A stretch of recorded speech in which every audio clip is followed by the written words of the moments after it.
Josh Alexander. Nick's Cadillac deck tried to lock out against Josh Alexander's.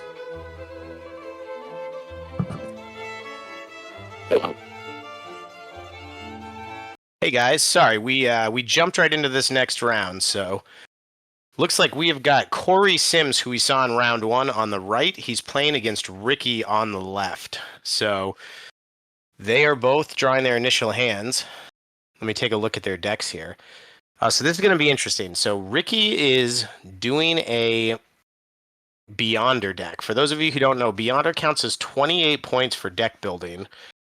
And he's pairing him with Original Armor Iron Man. So if you can see in his hand, he's got about 3 to 4 avoids right now for Iron Man. He's going to be playing a strategy where he's going to be trying to place an avoid on Beyonder, an avoid on Iron Man, and probably another avoid. We explained it earlier with that Marvel Universe home base. He'll be able to place another avoid for Iron Man in the back, which will be played by either one of those characters. So he's incorporating a strategy to really group up on those avoids. Yeah, it's a pretty nasty strategy. That's it's so wild to see like 3 or 4 of those in his hand right now. I think he has 4, which I'm guessing he's probably not playing too many more than that, and he's probably just pulled them all early. I think he does play quite a few. I know that the discussion about the attacking the battle site strategy or finding ways around that avoid manipulation is has been going on, but clearly he still thinks that this works for him because he's got that -1 Marvel Universe, and yeah, it's going to be hard to hit him sometimes. Absolutely. And that's the thing about the Beyonder deck. So Beyonder can play any of the non-1 per deck specials from X-Babies and Doppelganger, who plays Spider-Man specials. They're not really known for their 1 per deck specials anyway. And so losing Doppelganger and then losing X-Babies isn't really going to hurt this deck much at all. It's not the path. You kind of want to punch through one of those 2 other paths and go through the avoids, which is sort of that's the brilliance of the deck is it's making you go through that path of most resistance. However, as we saw with Cory's deck first hand, he's playing those JWs. So anytime he throws one of those 3s and follows it up with a power card, all of those avoids are not able to be used against him. So we're going to need to see, Cory's going to need to use those very strategically to try to take out those characters at the right time. Yeah, I would expect Cory's deck to line up pretty well here, and since Cory lost that first round match on stream, I believe he must have won his last 2 if he's playing at table 1 again. So we actually have both of these players right now are 1 and 2. Oh, so 1 we're and seeing 2. 1 and 2. So we're seeing one of the decks, usually in a tournament like this, 1 or maybe 2, depending on the number of players that go 4 and 3 will make it to the top 8. So there's a good chance that the loser of this match will find themselves not able to make the top 8. So we're starting to get to the point where we're going to see some tournament life on the line in these games. Yeah, if this is a 1 and 2, then possibly they're just choosing which individual matchups they'd like to put on the stream. Though I haven't looked at Challenge. Have you looked at Challenge today, Joe? I have not looked on there to. I've not looked on there to see what the current rankings are yet. Yeah, so he's coming right out of the gate with that JW. He kept it in hand. Now, Cory doesn't know this, but every single thing in Ricky's hand is a special or an activator. So both of those cards are unblockable at this point. Yeah, that's kind of perfect for Cory. That really works around the strategy that he's dealing with over there. And that avoid, he's got that avoid draw in hand as well. So he's going to have to land some hits to get himself out of this one. And again, this is the tough part with the Beyonder deck. Normally with Iron Man, you could throw your power cards at Iron Man, just knowing you don't want to give him that draw. But with Beyonder, it works for either character, so there's no play that gets around giving your opponent that draw. So, and here's a situation where, again, we were able to see what was in both hands there for a bit. So, while it looked like Cory was going to win the venture, that only looked like it to us because we knew all the cards, right? Right. And but then Oh, he had to concede. Oh, so this is that same event yep. where one character cannot be attacked, correct? And he's using it much differently. You're almost certainly going to see doppelganger. So now he's forcing the attacks to have to go through all those avoids. Right. He's got So while he doesn't have a full lockout kind of a thing, if he has enough avoids, it's effectively the same thing. I mean, he's got two in hand and he's got one placed on the home base. So that's three of them can be used by any character, and they've both got one placed. So he has four full avoids for each one of those characters. Yeah, I've never seen this deck in action, so I'm really looking forward to this. This is great. He doesn't Have you- have any either, but he is playing Onslaught Citadel, so he's also giving himself a strategy where he can cherry pick which of the hits get through and give himself the ability to tuck a large amount of venture outside of that. Yes, and he can also like use the onslaught activator to possibly just kill Doppelganger or kill the X babies to again force the attacks to all go through all the avoids. Yeah, I think I haven't got to play Ricky yet. I don't know Ricky's background. Is he new to the game or is he a returning player? I don't know Ricky from before either. I know he's been coming up with a lot of really creative ideas, and you see him asking um, rules questions and things on the Facebook page, and so that's been fantastic to see. I don't know if I would have played him in Ohio. I've probably played in Ohio 5 or 6 times, but that doesn't mean you necessarily play everyone. So um, I can't say I remember him on the tournament scene back in the day, but that's not to say he wasn't around. And I will say, Ricky is one of the players who's very active online. He's always asking questions. He's always chatting with people on all of the forums, and it really shows in the way he's innovating deck builds like this. And we just saw him go 3 there, so I guess Ricky's feeling pretty good about this one. So Cory's doing some math here. Now Cory does have a negate, but with the defensive shield the way it is, I don't really think the negate is something that's as powerful as what Ricky's straight. It doesn't get around the strategy that Ricky's trying to employ. Now, the one disadvantage I played a version of this and with that I tried to build with Jubilee, and the one disadvantage to that is it's great when you have access to four different cards, but sometimes you can be really weak on the amount of offense that you can put out. Yeah. Yeah, the offense is always going to be the issue for this deck, and right now so many people don't play a home base that has the plus/-1. So it's kind of almost like having a character in your team that's +2 to venture that if you can just ensure that no one gets hit, you're going to win based on that, which is basically why Ricky's deck is viable. Without that, I don't think it really would be. He also seems to be playing an anti-teamwork strategy, so I haven't seen a teamwork come out of Ricky's deck yet, and I'm not sure if I'm going to see one. It's tough because I don't know if I agree with that as a strategy with this particular deck, but when you're playing that original suit Iron Man, the problem is he's so expensive with Beyonder that you have to play a 3 grid character that adds up to 14, which doesn't give you a lot of options, and you have to play a 15.4 stat character the way the math works out. So you're almost pigeonholed into definitely X babies and then either a doppelganger or a 3 grid jubilee. And you don't really want, I think, to combine. You can't do the two people with a bunch of avoids because the 3 grid jubilee doesn't have the inherent. So it really limits what your options are there, and it's that way, and then it really limits how many teamworks you can bring. You only have access to 3 different teamwork cards in this deck.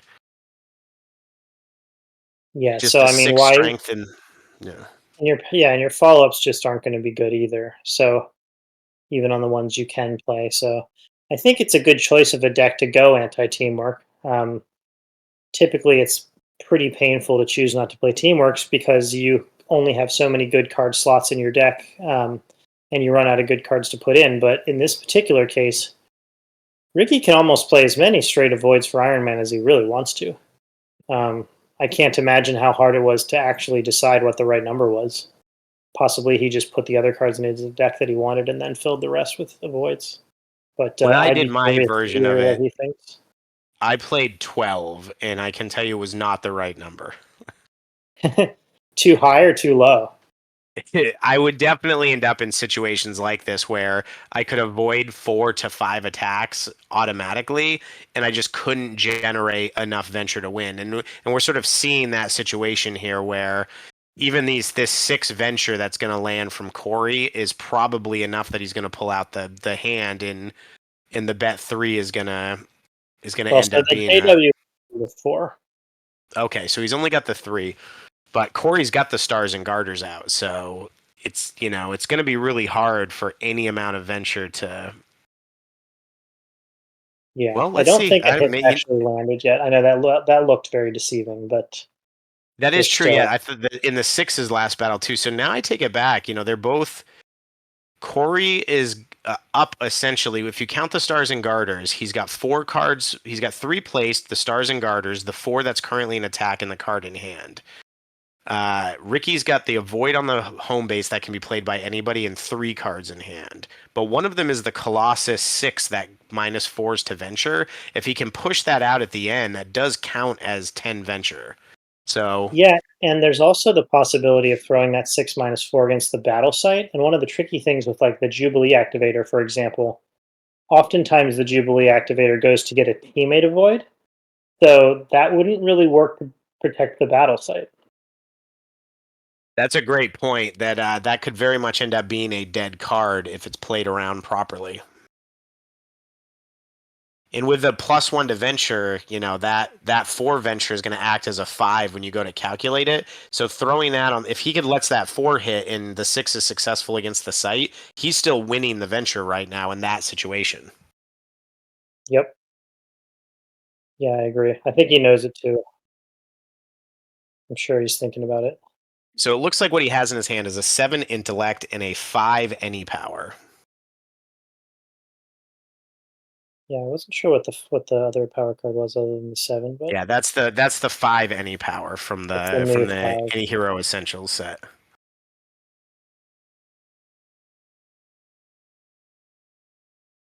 Well, I guess he's confident he's going to be able to land a hit or two because he took that 4. I would be interested in seeing if, like, it seems like the right strategy against Ricky's deck to me would be to try to kill Iron Man because, Ooh. Interesting. I don't know if I probably would have avoided there and left 2 offensive cards in my hand. wow, okay. Going to be Pretty Boy or Negate? Negate. Yeah, I think this is one of those situations where I think Ricky didn't want to give up his avoid on the back because it's so good to have one back there, but I think he just needed to throw the avoid against the 6 and then throw the 7 offensively to eat up whatever card was in his hand. So I We will move. say that I've been surprised at how many times we've seen people venture heavy and lose on this stream Yeah, already that's today. that's true. That's And really 3 in the bottom, just 3 in the bottom this early it's just such a huge hill to climb. okay. No energy again. We've been seeing a lot of that today. Looks like a Holocaust activator and possibly a X-Man, or sorry, a X-Babies negate duped. Yeah, he's duped the X Babies negate and he's duped the Holocaust activator. So he's gonna have 2 discards here on Ricky's side. But Now, Cory also had 2 discards. The top one is Jubilee. I didn't quite catch the second one. okay. Now, if he's smart here and clever with his placing, I would place the X Babies avoid as the avoid on Beyonder. Keeping that Iron Man avoid in hand works against either character on the off chance that he goes after Iron Man.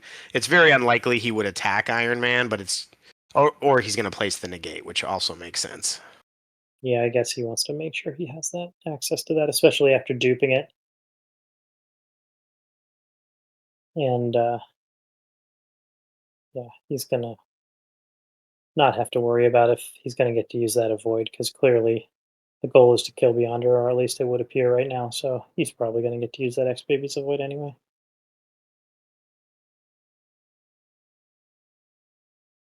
What is the card he just placed on Heroes for Hire? Is that the 11? Is it a JW? I can't make out what Looks that like a is. JW to me. Yeah, it's a lot of text, so I'd say it's probably the JW. Yeah, it's got to be a JW. And then that's a multi five. That's a is that multi five from the Essentials pack also, or did That that one pack is come through? so there's a few places. So it actually it appeared in the power card set that we put out. So it was originally released as a foil, and then we released it as a non-foil. We've been anyone who attends a tournament gets the non-foil version of it, and they get a promo card. So a lot of people at this point have 2 or 3 if they've been attending every event of the non-foil, and the foil one is only available. All the cards that we printed for foil in the other pack. In the original power card pack, we're not printing those in foil again. So we offered that as an exclusive. We only made a little over 250 packs. They all sold out. Anyone that bought a pack, they're never going to be repeated. We'll never produce those again in foil, so there'll always be a really good collector's item. Yeah, that's quite rare. Only 250. Yep. So it's a I very think low number that we produce. Now we did reproduce the Dracula hero as well in non-foil, so people could get that and have it playable. But we didn't expect this. I was very surprised. Larry was selling some of the foil Dracula heroes from that, and I think they've already been going for like $50 on the Orange King site, which it just blew my mind. I'm not shocked if there's only 250 of them. Dracula is very much playable. Yeah. Okay, so we And have an event out of Cory, and this is called Best Laid Plans. This is one of the most strategically deep cards in all of the game because it allows you to go through your deck and put 4 cards on top. But there is there are so many different ways that you can play this depending on your deck and depending on what you think that your opponent is going to choose with their 4 cards. There's also the issue of if you might have a draw 3 or a way to draw 1, or even if your opponent has an event, I believe you would get to replace your first card from the top with their card, or they would with their event draw. So it's dangerous. You have to really be careful if one of the cards you're going to get is an event to not put it on the top, because the last thing you want to do is draw it and not be able to use it because you get it before next battle. no, everything you said is true. And one of the toughest things about this, I do love this event. One of the toughest things about it, though, is Fatal Attractions as a mission set. It has no attacks with an energy icon can be made. It also has no specials can be played. Now, the no specials can be played does not force you to discard those cards, so you can bluff a little bit. But that event hasn't been played, so it puts Ricky in a really tough situation where he doesn't want to throw his best special cards at the top, and then if that's the event, if then Cory puts that event up top, his best 4 cards aren't going to be playable. So there's sort of a little bit of gamesmanship of what you put up there as well, which can be really tough to figure out.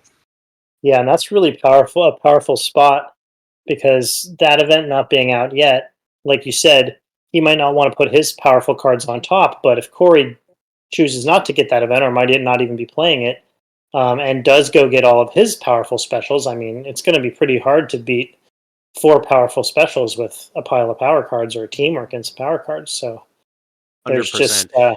yeah, sometimes you just have to gamble and kind of pick some of each, like a couple powerful power cards or teamwork, and then like 1 or 2 powerful specials that you might be able to place and use later. Now, there's But one, I don't know if he's playing it. There's one thing I love to do with Iron Man. So many people have been playing this mission set. And we've even seen today in 4 rounds. I think we've seen this as a mission set at least 3 times. Um, if I'm playing Iron Man has the ability to avoid a power card played against a teammate and draw a card. A trick that I love to do is put Iron Man's 1 per deck Industrial Waste up as the top card. That'll makes the opponent discard his top 5 cards. If you have access to that avoid and draw, you can draw the discard 5 that you just put on top. and then if you can get through his negate, you can force the opponent to discard the cards he just put up on top of his deck as his best laid plans. Yeah, that's really nasty. I mean, I don't personally like that opponent discard card because it doesn't affect a current venture total, but if you do have a lot of ways to empower it, so to speak, I could see it being worthwhile in the sense that it will win you some games. I agree. That was one of the promos we've put out. So there's now an any hero card that does the same thing. And you're not wrong. There's definitely games where any other card would be better. So it is a little more high risk, high reward card. 100% on that. This is It the also situation. it also does help in the long game, though. Going back to what we were talking about at the end of the last round, where if you have your opponent discard 5 cards and you were both playing, say, a 56 card deck, then they're going to be in the power pack 5 cards sooner than you are, and that in and of itself could be enough to win you the game. Hmm. So this is interesting. So he's placed with great responsibility on Doppelganger. That's a Spider-Man card that allows him to look at the top 8 cards of his deck, choose a card, and then he reshuffles, and I believe he places with great responsibility on top of the deck. It's sort of an engine to keep fishing into your deck for your best card. But the question is, Yeah. does he So play it here? Because if he plays it here, he's forced to reshuffle the rest of his deck after, and so he will reshuffle the cards that he just put on top for his best laid plans. yeah, that is a terrible card to have to play right now. I believe it's called With Great Power, and it Oh, so hold on. would. We've got a really important thing here. He just followed up with a kill shot 8 off the JW, and even though he has 4 avoids in hand, I don't think there's any way for him to defend this. Yeah, That is that's a that's a big hit. devastating hit. See, now, if he would have done that against Iron Man and got through and killed Iron Man, though, then that inherent would be gone, and he wouldn't be able to keep any of those extra avoids for the whole rest of the game. So it's tough. It's a tough decision who to attack. I mean, Beyonder's clearly the most powerful character, but that inherent is almost the most important thing in his deck. Yeah, I think I could see myself making the same play Cory did without thinking it through. Like normally you want to punch through that Beyonder so your second death is meaningful. But I think you're right. I think that inherent is the real engine of this deck. Um, and we'll see. I think what Cory can do at this point is he can just really push the venture and focus on the other 2 characters, and you know that that's going to create a lot of unusable cards for Ricky. Yeah, Corey seems to be in a pretty good place in this game right now. Yeah. That's the real Really danger. So well. that's the most dangerous thing about Heroes for Hire is if you can get that 8 out when it's a kill shot, and he's playing a deck where Ricky's deck, the big weakness of it is he doesn't have a character on the team that has a 8 rank stat. So to set this kind of perfect storm up with the avoids, he can't afford any of the characters that would let him play 8 power cards. So Cory can just sort of math out when that 8 is going to automatically kill a character. Yeah, I think that transitions well into just a general theory of the game. There are a lot of creative ways to set up cool, neat tricks or combinations of cards. But as you move up in the ranks and you play higher and higher and more stiff competition, oftentimes you need more of a balanced deck that might have like 1 or 2 tricks in it that just sort of fit together well. But building an entire deck around a trick strategy usually has a hole in it. And a big reason that it exists that way is just because back in the day when all these cards were coming out originally, these exploitations were already made, right? So people already broke these mechanics and these combinations in most cases, and if it was bad enough that it was just winning all the time, there was some kind of card made to counteract it, or there was a rule change, or like by the time we've gotten to this point in the history of the game, I just think that more balanced decks generally are going to win if the I'm game's being played or built right. Yeah, no, I agree with everything you're saying. I'm somebody who likes to try to figure out these tricks in a way that's going to do something. And I think what I've always learned is Oh, so he took out Doppelganger. That's also interesting too. He's got a Dark Beast in hand, and I haven't seen him use the acrobatics. Oh, he was throwing it off a teamwork, so he couldn't use the acrobatics to defend that string. So Ricky's definitely on his heels, but he's at least in a situation this hand where he's going to be able to use all those avoids. Maybe he can put some pressure back on Cory and take a character out.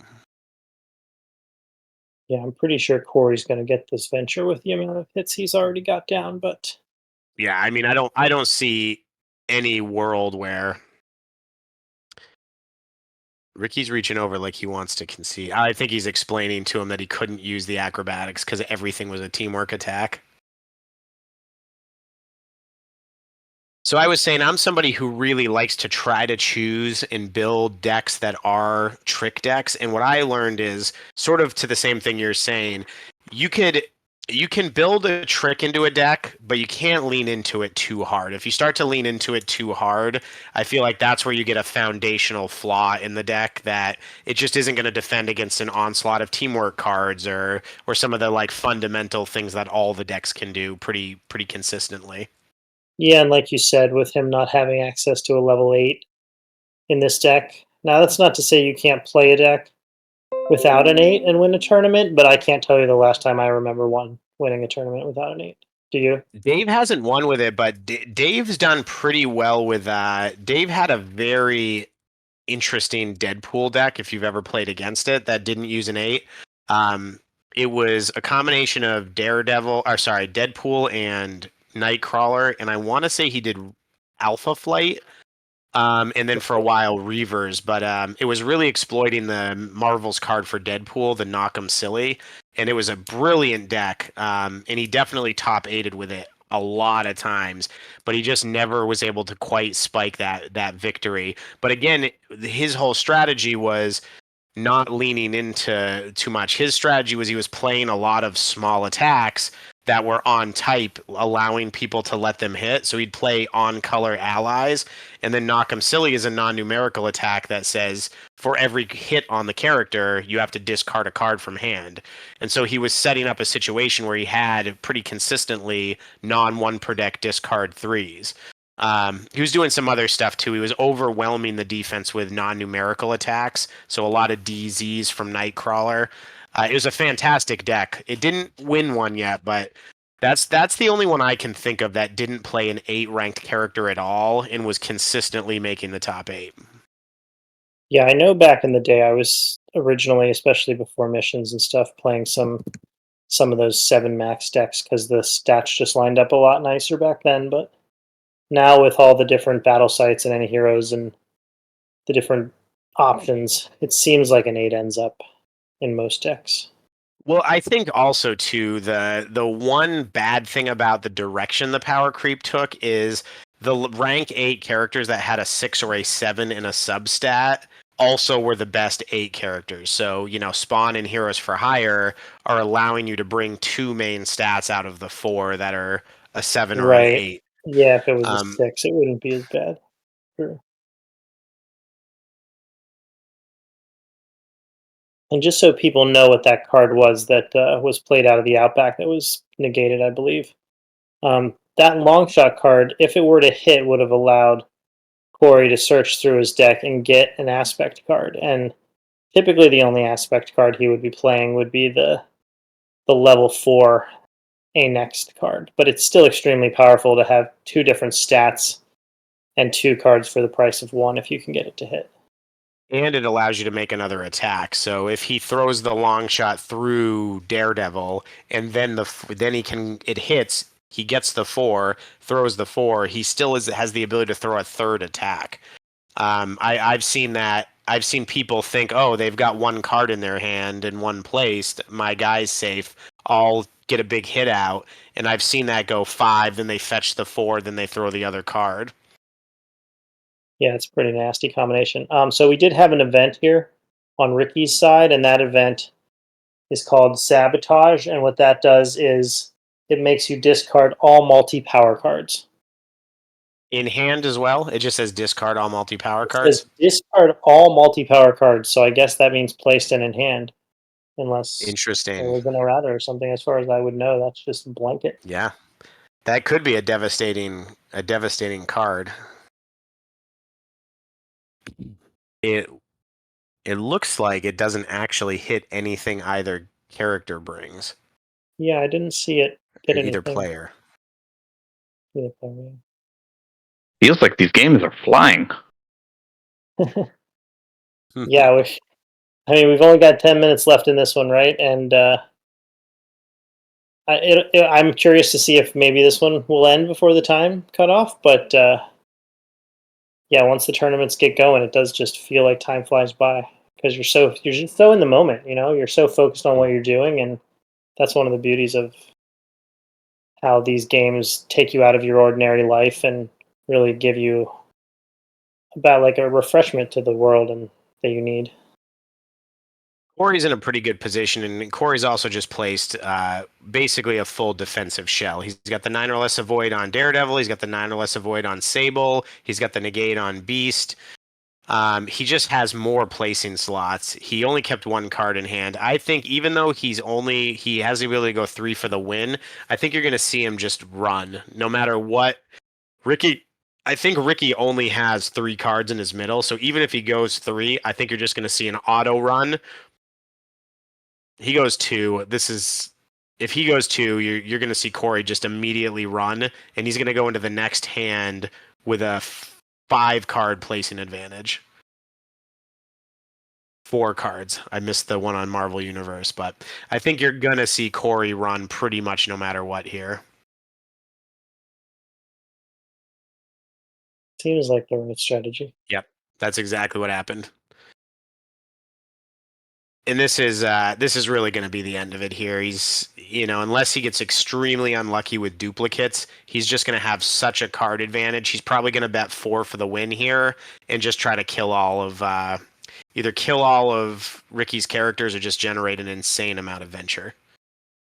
Well, Ricky just picked up a grip of Iron Man Void, so Wow. So how many do you think he's playing? I feel like we have seen at least 15, if not more. I think we've seen that many. Yeah, it's in that ballpark.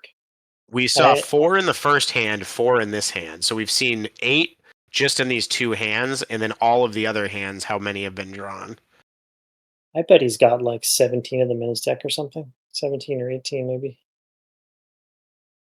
That's a lot. It'd be hard to find that many, to be honest. It was Iron Man, and no, Iron Man wasn't in a starter deck either. You gotta go open some of those 15 card black original packs and start pulling avoids. It's certainly a common card from the first set, but nobody's got 15, or no sane person has 15 just laying around. He might have had to pick some up from Larry's store, or asked around to get his buddies to all pitch in to pull them all together.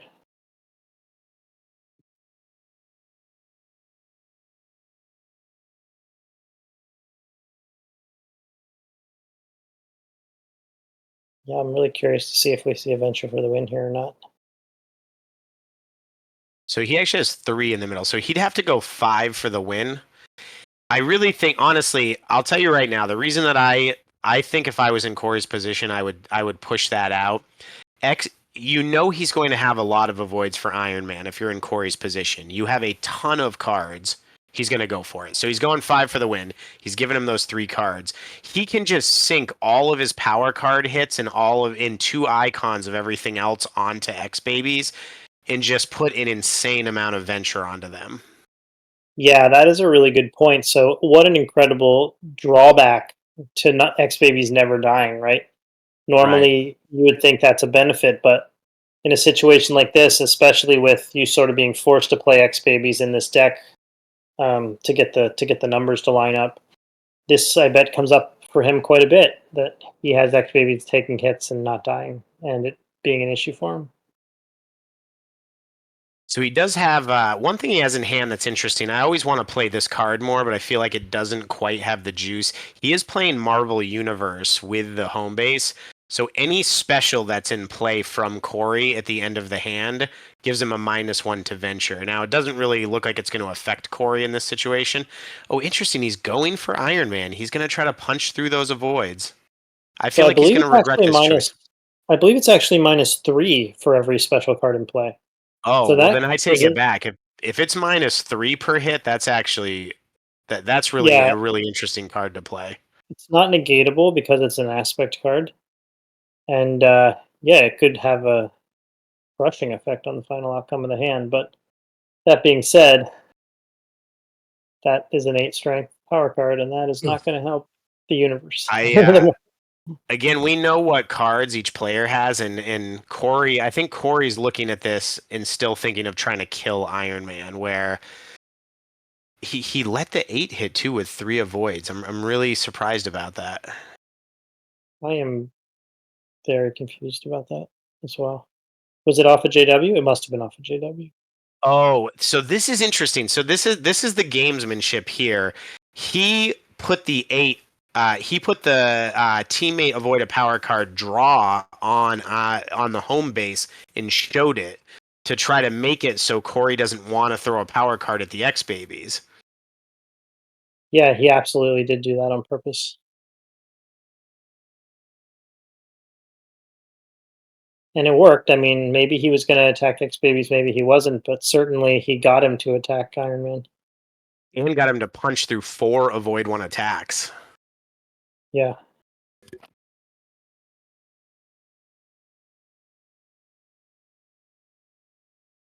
Yeah, and so this card is sometimes misunderstood because it's the wording, I believe, is cards in play.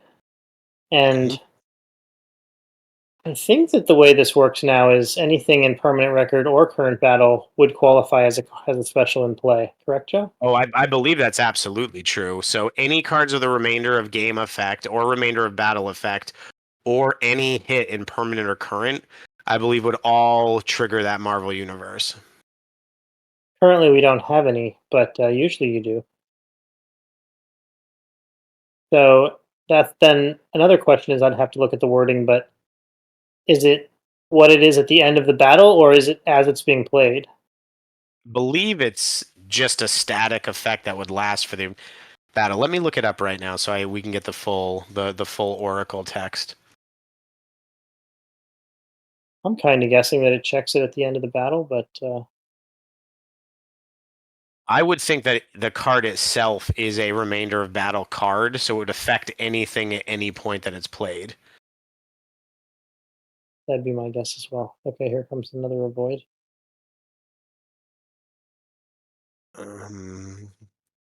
Actually having a hard time finding that one on the archive.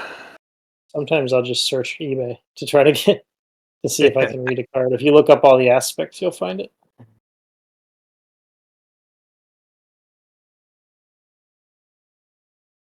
Or Larry's store sometimes. He's got most stuff up there. There we go. That was a great tip. Each player, oh, so it affects both people. Each player is -3 to venture total for each special in play at the end of the battle. At the end of the battle. Okay. So that's And interesting. I didn't realize that it would affect Ricky's cards as well. yeah, I think that the card would be played a lot more if it didn't affect both players. It would be too powerful, I would say, because you could build your deck around that, and that would just be nasty. I, Well, he couldn't do anything about it. So Ricky, you fought hard, but at the end of the day, Cory's going to take this one, stay in contention for top 8. Now, it doesn't mean for 100% Ricky's out. There are 4 and 3s that do end up making it. So there is a chance that Ricky could win out the rest of his rounds and still be the 4 and 3 that makes it. But it also shows Yeah, we're getting to that point in the tournament where wins and losses are going to start knocking people out of the events. yeah, and I think that usually, no, I'm not exactly sure how challenge works, but typically opponents' win percentage matters. So usually, when you're losing earlier in the tournament, even if you do make a comeback to end 4 and 3, you usually don't have the tiebreakers to get in. But No, that's definitely true. part of me thinks that challenge looks mainly at the strength of your opponents and that you beat. Maybe I'm not sure. We'll have to get a little bit more information about that. But anyway, this was another nice round, and it was great to see Ricky play his 17-18 avoid deck. We'd love to know how many avoids are in that, Ricky. If you ever if you ever watch this and find out what it is, let us know. And good luck to both players in the rest of the tournament. Yeah, I will, absolutely. Joe. I'll be stepping away at this point. All I right. think. So I know at some point I'm going to send him a message. At some point, Keith Bursack is going to jump on and co-commentate with me, and that might line up perfectly here. I'm going to shoot him a message now, and hopefully we'll have him for the next event. If I've been talking to him. He's going to tell me when he's going to be available, but he said probably later in the day, not soon. So you're probably going to be flying solo, Joe, or explaining to me, a novice, what's going on. no problem at all. Yeah. All right. So I'm going to shoot one thing we did say. So I'm going to shoot Doug Sims a message. We meant to look at the promo card at the beginning of this round. It got started a lot quicker than we expected. So we're going to try to take a look at that promo card at the beginning of the next round of play. So after these guys pick up and hop up, when we go to start the next round, Doug is going to show the promo that was given out from BMG. So BMG has been producing a new legal playable promo for each one of the events this year. So there's 5 in total. So this is the third one that you're going to see. There'll be one more given out at Valhalla, one more given out at the Boston Massacre.